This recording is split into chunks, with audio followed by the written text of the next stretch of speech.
Hello, everybody, and welcome to www.northeastworms.com.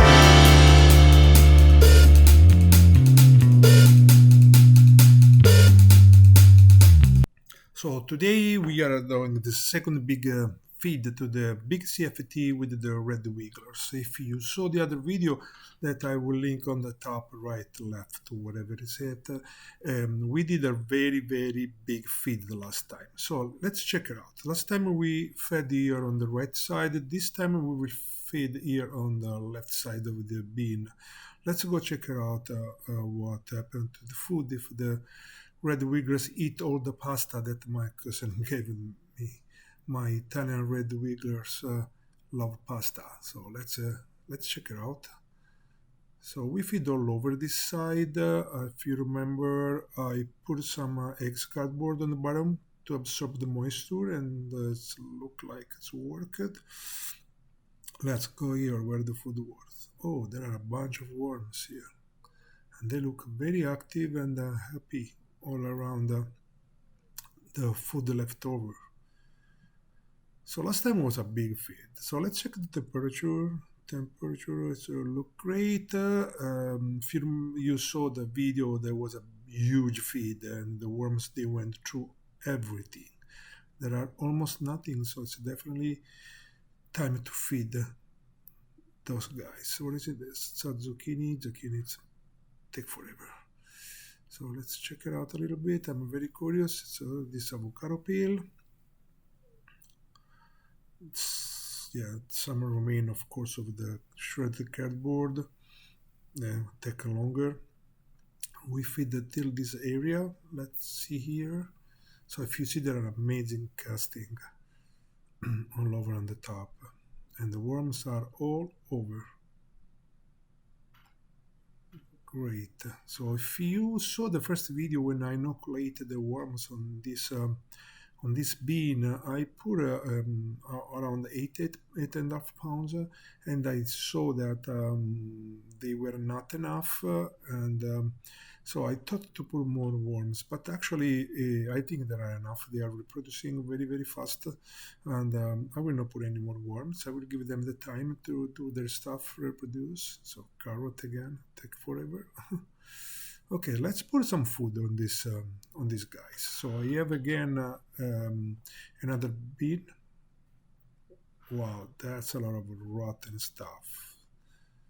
Bunch of green. The green take a little longer to break out. So this time the food was a little less than the last time. Last time my cousin gave me a 5-gallon bucket full. This time it was like 3/4 full.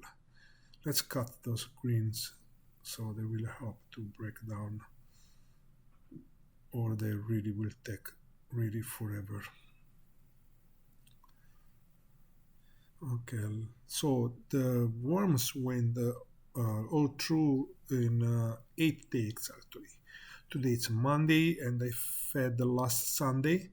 So in 8 days they ate 8 gallons, 5 gallons of food. So let's spread this food over, and I'm curious to see what's there inside. What is it, like onion peel, green, some lemon, tomato, apple, pineapple, some watermelon, so everything. So I always put some of my warmicho that I use like grit. If you don't use warmicho, I strongly suggest you to use some as grit, and also it's very appealing for the worms, and the worms will go over the food with the warmicho because they will love it. I also like to add some coffee ground, spent coffee ground on the top. The worms really, really love it. My only thought is that the warmicho with the coffee ground maybe can ferment a little bit and can raise the temperature a little bit. I would figure out that the beautiful things of these big CFT beans that I can really put a lot of food and whatever I want. If that something happen that start to ferment and the temperature go high, the worms they will move to the other side. It's big enough that the worms they can move and eventually come back to the food when it's ready for them to go through. So I like to spread everything so the warm and the coffee it's absorbed with the moisture of the food. You see there are a bunch of moisture here, and of course cardboard always. All my beans have a three-layer cardboard or newspaper, whatever is it, and the burlap and the plastic on the top. And this is very important for different reasons, for various reasons. So the first reason is that the cardboard will absorb up the moisture, and the burlap and the plastic will keep the moisture. So I want to keep these tubes of toilet paper and kitchen paper just to give some little hideout to the worms. So then when the paper starts to degrade, the worms they like to hang out inside and they breed usually and they like to stay there. They hatch out the cocoons. So I think it's something they feel like their cocoons is protected. I like to keep my bedding a little on the drier side. I don't like the bedding too moist, of course. So what is it? This? Oh, it's some remain of food from last week. So and but this look like this bedding is a little too dry, especially in the top. So let me add a little water. So my sprayer is got clogged. It's not working. I think some piece of dirt on something is clogging the little tube that is inside. So I needed to use alternative way to water that. It's not the best way, but again, because the CFT can afford this kind of stuff, I'm really not concerned about that. So let's keep these guys quiet and let's give it a last check to everything. Everything look good.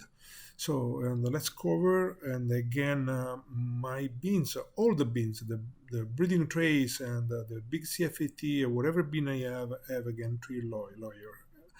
And there are reasons why.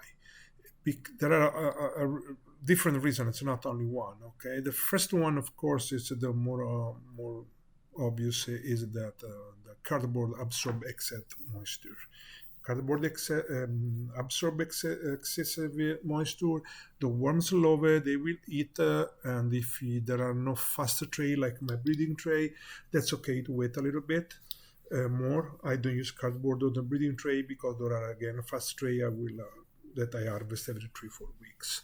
So the burlap is very important. I strongly suggest you to use the burlap, and we have on our website the burlap. We have the new size actually is 20. Buy whatever you want. We will find the sizes on the top because the worms like to hang out down on the burlap. They scratch on the burlap to release the cocoon. They mate the burlap on, because it's very moist and they feel like protected. And of course, the last layer is the plastic because the plastic will retain moisture, so you don't need to water always. And if you see, I think you can see there are little casting between the burlap and the plastic because the worms they like to hang out over there. It's a nice environment for them. It's moist. They feel protected. It's a safe environment for them. So thank you very much, and see you next time. Thank you.